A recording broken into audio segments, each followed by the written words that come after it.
flurry going. Dog treats.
That's cool.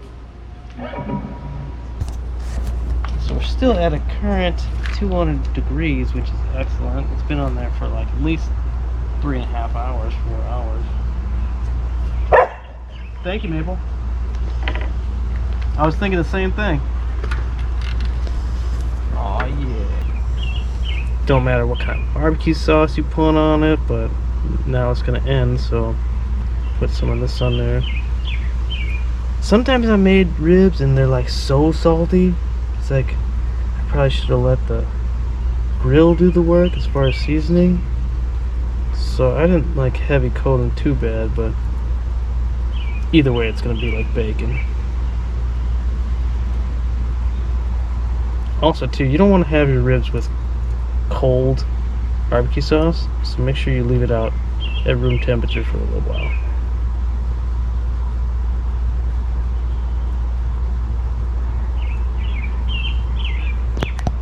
Down there for another 15-20 minutes. Maybe flip them? I don't know. I think we got some good showing of bone right there to say they're done.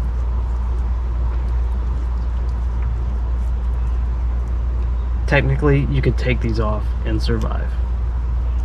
But depending on what your stature of barbecue is, you know, you probably wouldn't be using a spatula to spread barbecue sauce, now would you? But anyways, that's that. Put this back under there.